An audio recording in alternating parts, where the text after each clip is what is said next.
meus amores, ele veio contar o testemunho dele. Bem, eu me chamo Samuel Átila e eu vim contar pra vocês o meu testemunho de como eu saí do armário e o que Jesus tem a ver com isso.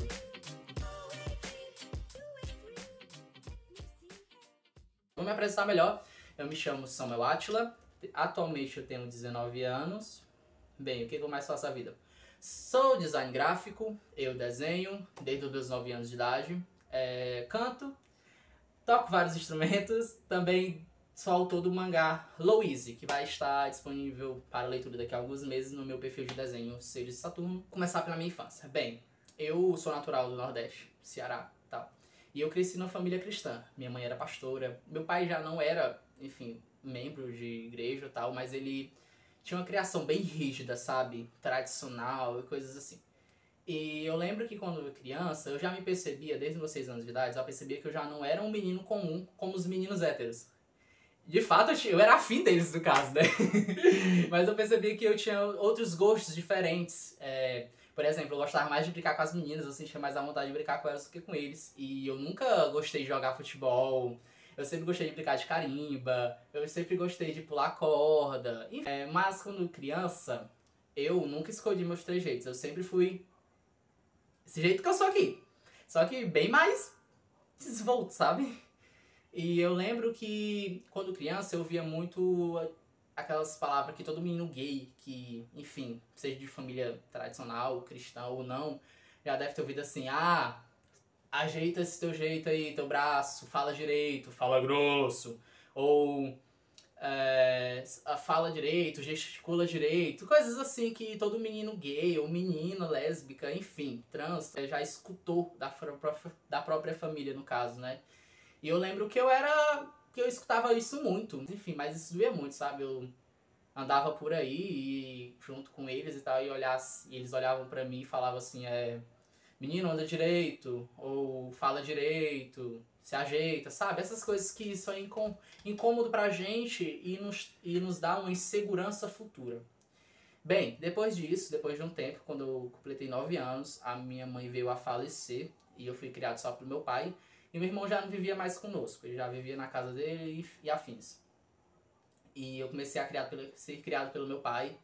E eu lembro que eu tive que lidar muito com o luto. Hoje eu sou uma pessoa que, por eu ter passado um luto muito cedo, com 9 anos de idade, eu creio que o luto me tornou uma pessoa mais forte, porque eu aprendi a lidar com ele muito cedo mesmo. Muito com 9 anos de idade, um garoto que aprendeu a lidar com o luto. Então, depois desse luto, o que eu acabei não recebendo mais? Embora a minha mãe, às vezes, fosse um pouco bruta em relação a isso, às vezes falasse certas coisas que eu não gostava, mas ela era muito amável comigo em questão de carinho.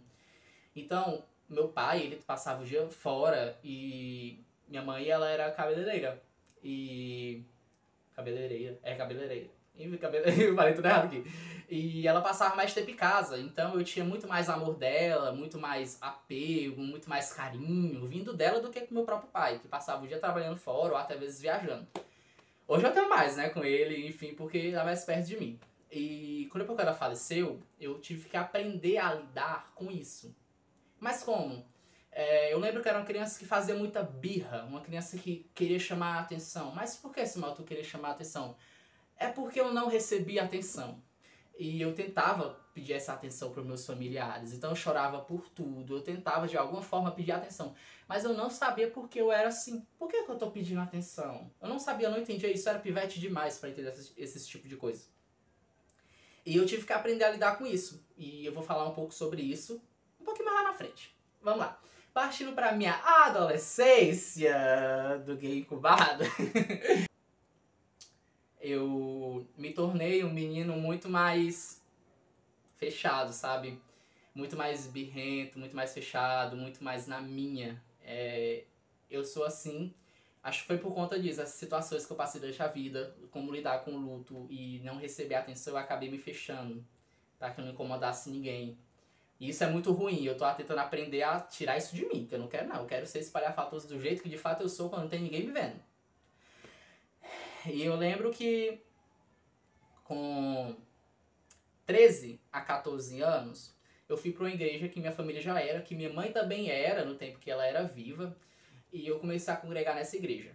Bem, Desde dessa época eu já tinha consciência que eu já não era igual. Eu era gay, era isso, só que eu não tinha, só que eu não me aceitava, eu não, sabe, eu não entendia, eu tinha muito medo de contar pro meu pai, eu não me aceitava, eu tinha muito medo de contar isso pro meu pai. Menino, eu vou contar isso no meu vídeo de como eu me assumi a minha família e pro meu pai, que vocês vão entender muito bem como é, só que não é nesse vídeo, é no outro, então espera aí. E eu tinha muito medo do que as pessoas iam achar. Eu era uma criança insegura, um jovem, um pré-adolescente inseguro demais pra esse tipo de coisa. Então eu tinha muito medo de ser eu. Eu tinha muito medo de demonstrar os meus sentimentos, demonstrar quem eu era. E eu lembro que quando eu fui pra essa igreja, eu me converti, me batizei nessa igreja na qual eu não estou mais, graças a Deus. Eu lembro que eu fui muito torturado. Muito torturado entre os meus 14 a 16 anos, por aí. Entre esse, porque eu cheguei pro pastor e não sabendo lidar com pessoas LGBTs. A igreja ainda não sabe lidar com pessoas LGBTs que IAPN+. Eu lembro que eu sofri muito. Eu lembro que eu fiz a famosa receita de como ter a cura gay, que é 30 dias de jejum, 30 dias de oração, enfim, era esse tipo de coisa, 30 dias lendo a palavra, enfim, essas receitas que não adiantam de nada, porque não cura nós e não cura nem eles mesmos. Esse tipo de coisa não serve pra nada. Só serve pra uma coisa, pra você se aproximar de Deus. Então eu fiz toda essa receita que não adiantou de nada com nada, pra nada. Que não serve pra nada mesmo não, porque isso não cura. Porque não tem como curar algo que não é doença, e, enfim, nada disso. Não tem como curar algo que já vem com você desde o seu nascimento. Você não escolhe e é isso, e você leva o resto da sua vida. Cabe você aprender a lidar. E eu lembro que acho que o momento mais traumatizante desse processo de autocura imposto pela religião, principalmente por esse pastor, é que em um momento eu tive que cortar o meu cabelo. O meu cabelo é assim e tal. Eu prefiro ele mais grandinho. Quando eu corto, eu não gosto muito desse não. Eu prefiro ele mais grandinho aqui de lado. Mas eu lembro que eu tive que cortar meu cabelo porque ele era muito gay. Meu cabelo era muito gay, então eu gostava de uma franjinha assim e tal. Isso mexeu muito com a minha autoestima. Muito com a minha autoestima. Eu me senti muito inseguro, muito feio. E o problema maior, sabe qual era? Era que minha família toda estava nessa igreja. E eu não tinha força interior para chegar e dizer o que eu estava passando naquele lugar. Sabe? Eu tava no início da minha caminhada, eu era muito inocente. Eu não conhecia Jesus pelas minhas próprias experiências. Eu conhecia Jesus pelas experiências dos outros. Que os outros falavam, o que eles diziam. E foi muito difícil pra mim, velho. Foi muito difícil eu estar em um lugar onde eu era totalmente inseguro. Quando eu tava naquele lugar, por conta desse tipo de tratamento, desse tipo de tentar curar algo que não tem cura, eu lembro que eu adquiri ansiedade. Se eu tenho ansiedade, foi por conta desse tipo de situação que eu passei. Se eu tenho ansiedade, é por conta disso, porque eu tinha medo de chegar naquele lugar. E se eu fizesse alguma coisinha, eu já era repreendido, eu tinha muito medo. Eu não podia contar pra ninguém, eu tinha medo que as pessoas iam achar. Muito, muito medo que as pessoas iam achar. Principalmente meu pai. Eu lembro que durante essa época que eu entrei pra essa igreja, eu também tinha me mudado pra uma nova escola. E eu conheci várias pessoas maravilhosas que levam até hoje pra minha vida. Algumas, no caso, né? E eu lembro que na minha homofobia internalizada, quando as pessoas me perguntavam, tu é gay e tal, teu jeitinho e tal, eu falo, não, é só o meu jeitinho, o jeitinho dele. É só o meu jeitinho e é de boa, não, enfim, tanto faz, sabe? Eu sou hétero e tal, mas não era só uma homofobia internalizada dentro de mim, colocado por outras pessoas, sabe? Então, eu pensava que, Deus não gosta de mim porque eu sou assim, sabe? Deus não me ama, Deus me odeia por ser eu mesmo. E eu passava isso para outras pessoas, sabe? Eu lembro que em uma aula de história, uma amiga minha perguntou assim, botou assim na roda e tal, a gente tava conversando. Aí ela perguntou assim, se vocês tivessem um filho gay, o que vocês fariam, né? E eu respondi logo com toda a ira. Nossa, com toda a ira, dizendo assim, não vou ter um filho gay não, porque meu filho vai ser educado bem. Olha o tipo de mentalidade que as pessoas daquele lugar colocavam na minha cabeça. De pensar que é a educação que forma a sexualidade da criança. Pensar que que o pai errou em alguma coisa ou que a criança deixou de levar uma grande pisa aí por isso ela se tornou gay, sabe? Esse tipo de pensamento. E eu respondi isso na forma mais fria. Eu lembro que eu também era um grande religioso, sabe? Era uma pessoa que não podia ver ninguém fazendo nada, que, isso é pecado, apontava o dedo. Nada que fosse parecido com Jesus. E eu lembro que quando eu passei por primeiro ano do ensino médio, que eu comecei a estudar numa escola integral, que eu ainda estava nesse lugar aí, dessa igreja aí, em 2019, eu lembro que foi o tempo onde eu comecei a conhecer de fato quem era Jesus. Foi o tempo que eu comecei a ler mais sobre quem era Jesus, entender como é que ele funcionava, como ele agia. Eu acho que foi a época do meu ensino médio, foi a época que eu fui menos religioso, sabe? Foi onde eu parei de acusar a sexualidade do outro. Parei de ficar botando a culpa no outro sobre a sua sexualidade e afins, sabe? E eu comecei a abraçar mais essas pessoas. Comecei, enfim, tá mais perto sem julgar. Acho que quem tiver aqui dessa época vai ver que vai comprovar isso, que eu não era dessa forma, acusava a sexualidade de ninguém. Afinal, eu também era gay, só que eu não me aceitava, mas deixava os outros serem quem eles eram. Mas eu não me deixava ser eu, né?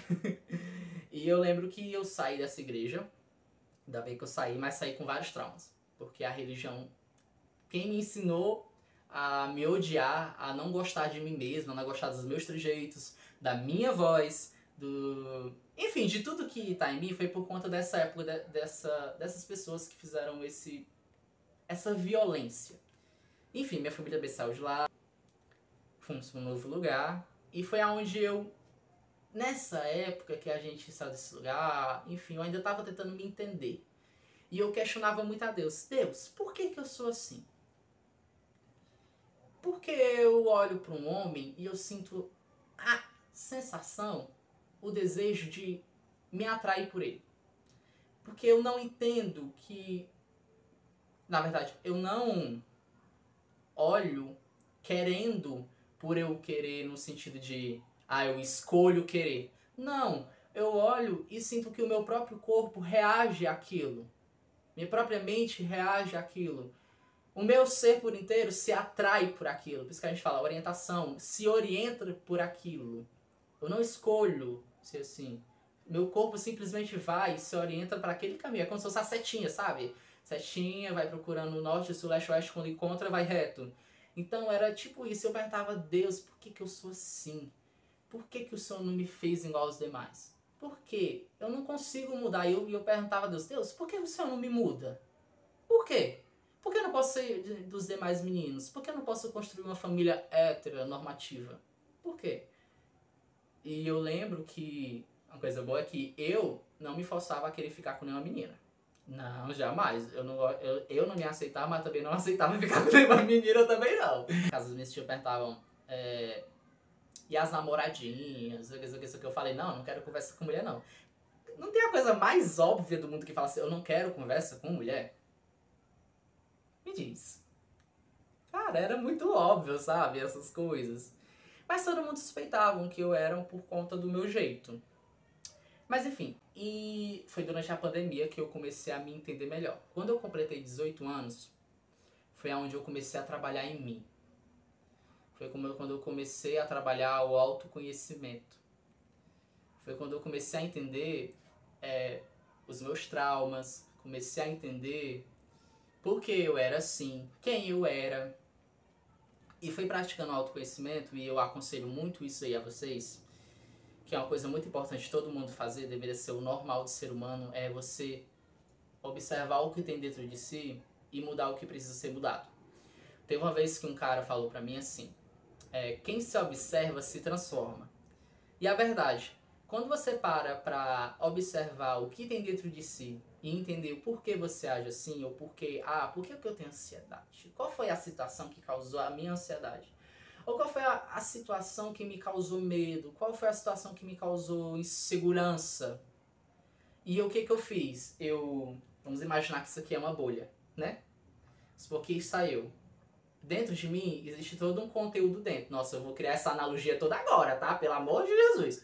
Ó, vamos supor, tá aqui eu. Vamos supor que eu estou dentro da minha bolha. O que eu fiz? Eu saí da minha própria bolha, que era eu, e comecei a me observar por fora para entender o que tinha dentro e por que eu manifestava o que tinha dentro para fora.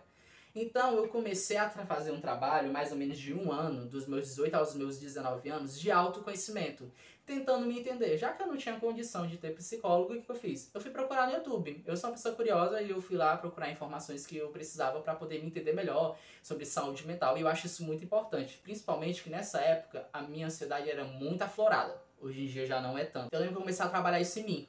Trabalhei durante alguns meses, comecei a entender, a me redescobrir, entender, eu sou isso por causa, eu tenho ansiedade por causa disso, eu tenho medos por causa disso, eu tenho insegurança por causa disso. Depois que eu comecei a entender o porquê de certas coisas da minha vida, eu comecei a quebrar essas coisas que vinham contra mim. Por exemplo, medos. Eu tinha muito medo que as pessoas iam achar de mim. Era tão grande que lá, se eu postasse uma música que eu gostasse dos meus status, eu tinha muito medo do que as pessoas iriam falar. Ai meu Deus, se eu postar isso daqui, o que vai fazer? O que o pessoal vai dizer? Meu Deus, sei o que, sendo que ninguém tava nem pra nada. Era eu mesmo que me auto-julgava. Era eu mesmo que ia lá, enfim. E eu lembro que eu comecei a praticar isso. E foi nessa época, continuando tendo meu relacionamento com Jesus, continuando a entender quem ele era, entendendo quem eu era, que eu era um filho amado dele, um amigo, um irmão, eu parei de questionar a Deus. Eu parei de questionar a Deus. Falei, eu desisto, Deus, eu entrego nas suas mãos, se o senhor não quiser mudar, ok. Não mude, fique aí, beleza, eu vou ficar na minha, eu não vou questionar mais a você, eu não vou perguntar por que eu sou assim. E quando eu parei de questionar Deus, quando eu parei de exigir uma resposta vinda de Deus, Deus começou a me responder. As respostas, elas começaram a vir. Eu comecei a atrair as respostas das quais eu precisava, de me entender, de me autoconhecer, sabe? Lembro que uma noite eu tava sonhando e eu lembro que eu tava gravando um vídeo igual esse aqui. Igual esse aqui mesmo, total, igual esse aqui. E eu lembro que eu abria a Bíblia no Salmo 139. Ele é um salmo maravilhoso. É um salmo que eu me sinto muito amado. E ele veio como resposta pra mim, no caso. Veio como resposta de toda a dor que eu tava sentindo. Veio como um abraço de Deus pra minha vida, sabe? E eu espero que você se sinta amado. Se sinta amada. Amade, enfim, meus irmãos. E se sinta acolhido por Jesus nessa seguinte palavra aqui, ó. Tu criastes o íntimo do meu ser e me tecestes no ventre da minha mãe. Eu te louvo porque me fizeste de modo especial e admirável. Tuas obras são maravilhosas. Digo isso com convicção. Meus ossos não estavam escondidos de ti quando em secretos eu fui formado. Os teus olhos me viram no embrião da minha mãe. Todos os dias foram determinados para mim e foram escritos no teu livro. Antes de qualquer coisa existir. Como são preciosos para mim os teus pensamentos, ó Deus. Como é grande a soma deles. Se eu os contasses, seriam mais do que os grãos de areia. Se eu terminasses de contá-los, eu ainda estaria contigo. Cara, isso veio como um bálsamo, um remédio pra mim. Porque, caraca, velho, então, nesse momento que eu tava passando de, caraca, quem eu sou? Por que eu sou assim, velho? Entender que Deus me deu uma resposta através de um sonho, foi perfeito demais. Entender que, e depois de eu ler esse salmo, assim como eu li pra vocês, uma voz disse assim no próprio sonho, eu te fiz assim, e eu não vou mudar. Eu acordei, caraca, velho, eu preciso mandar isso aqui pro meu amigo, o Lucas e tal, que vai estar vendo esse vídeo. Beijo, meu amigo, você é muito especial pra mim. E eu falei, cara, Lucas, isso aqui, Deus me respondeu, nananana. E foi lindo, velho, porque depois desse dia, pessoas a quais entendiam sobre certas coisas, pessoas LGBTs que tinham relacionamentos com Jesus, começaram a aparecer na minha For You do meu Instagram, começaram a